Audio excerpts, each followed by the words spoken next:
Hello, scholars, and welcome to Lesson 1.1, Algebra Review, Part 1. In this video, we're going to do the examples, and then you're going to try the practice and test it on your own.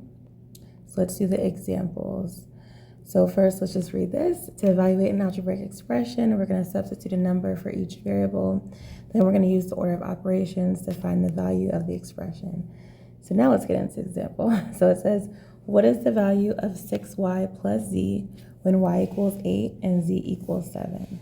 So our first step is we're going to write the expression. And our expression is just this right here. It's that 6y plus z.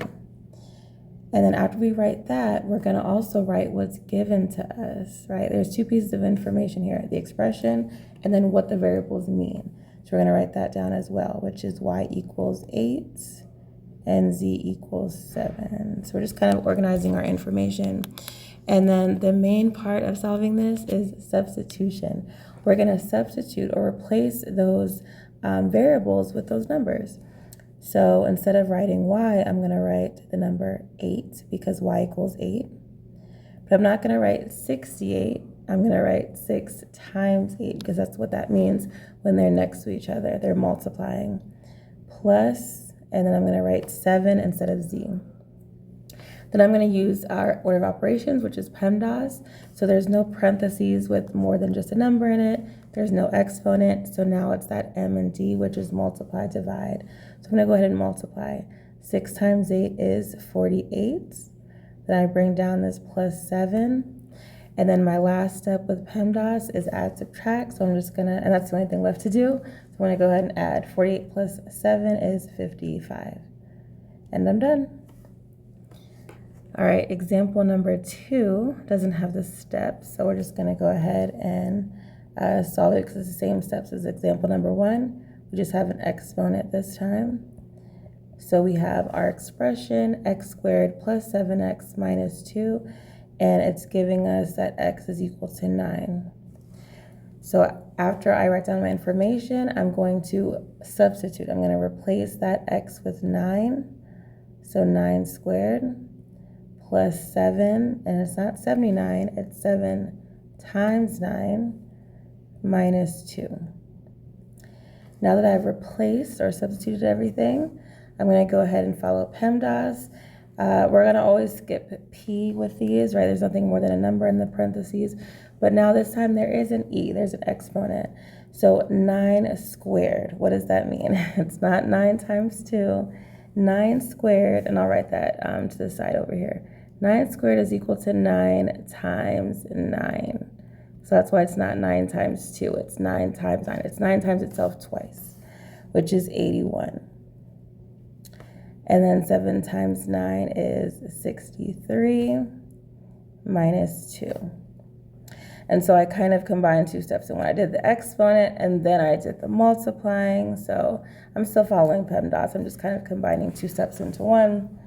And then last but not least, I'm going to add and subtract left to right. So let's first do 81 plus 63. That's going to be 144. I still have that minus 2. So 144 minus 2 is 142. And that's my final answer.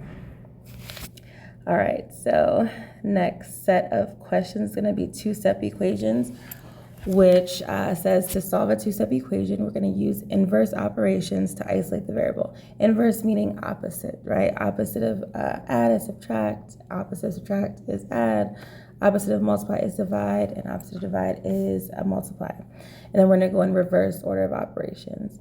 So let's look at example number 3. So to solve for x, it says first, let's draw our line through the equal sign. The reason why we draw this line is because there are two sides of the equation that we're balancing. Then it says to cancel out the adding, subtracting first. Okay, so what is the adding, subtracting, or what is the constant?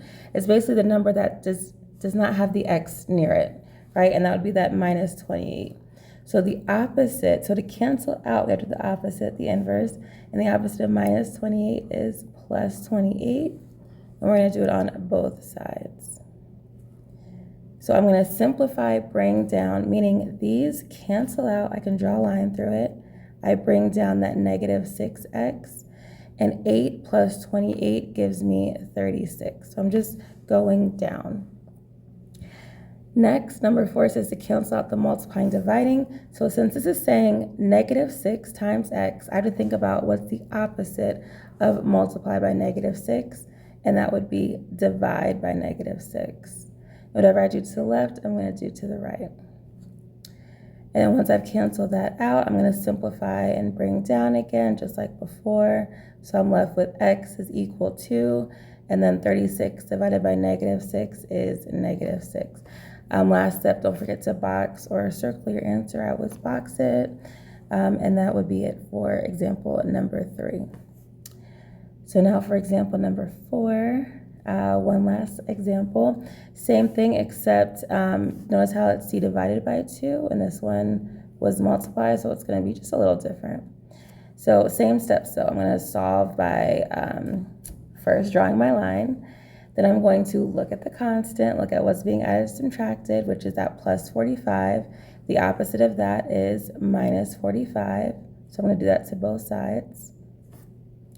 And I'm going to go ahead and cancel those out, and I'm left with c over 2 on the left. And 66 minus 45 is 21. And then now, again, I'm going to undo the multiplication division, which means, right, I have to think about what is this saying? This is saying c divided by 2. So I have to ask myself, what's the opposite of divided by 2? That would be multiply. So I'm going to multiply by 2. I'm going to cancel those out. I'm left with c is equal to, and then 21 times 2 is 42. So c is equal to 42. All right, that is it for the note. Sorry about that little interruption. You're going to go ahead and do the practice and the mastery check. Let me know if you have any questions. All right, see you next time.